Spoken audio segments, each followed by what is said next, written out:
আমার নাম মোহাম্মদ কবির। আমি পেশায় একজন রিক্সা চালক।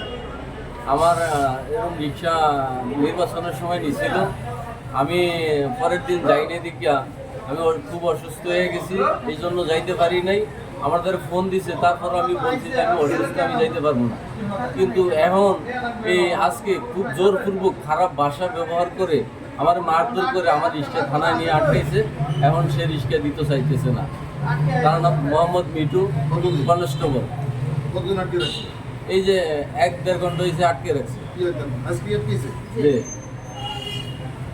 সে আপনার কাছে কোনো টাকা পয়সা লেনদেন, কোনো টাকা পয়সা পাইছে? কোনো টাকা পয়সার লেনদেন নেই। তাহলে অথচ কি আমি জন- গেছি, ওই দিন ভাড়াও দেয় নাই আমারে, আগের দিন তার সে আপনার ভাড়াও দেয়নি? ভাড়াও দেয় নাই।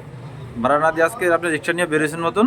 এখন আজকে আটকে রাখছে আমার। রিক্সা কোথা- করবো কোথা থেকে নিয়েছে রিক্সা? এই যে থানার সামনে ট্রেনে যাত্রী নামে, যাত্রী 5-6 জন যাত্রী আমার গাড়ি, ওখান থেকে যাত্রীগুলা নামে আমার টান এক্সট্রা করিয়ে আবার এই রিক্সা থানার ভিতরে নিয়ে আটকে দিচ্ছে। আমার 1 বছরের কারাদণ্ড দিব, আমার একজন কনস্টেবল, সে আপনার 1 বছরের কারাদণ্ড দিব? কারাদণ্ড দিব।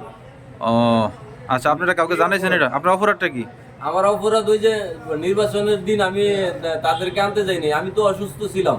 আমি তাদেরকে বলছি যে স্যার আমি তো অসুস্থ, পাতলা পায়খানা জ্বর, কিন্তু উনি তারপরও আমার এই কথা শুনি হয় যে আমার সে এই অনেক যাত্রী আমার গাড়িতে নামে আমার টানা হেঁচড়া করিয়া আমার গাড়িটা নিয়ে আটকে রাখছে থানার ভিতরে। কোর্ট কাছে 12 থেকে 24 তারিখে অ্যাকশন।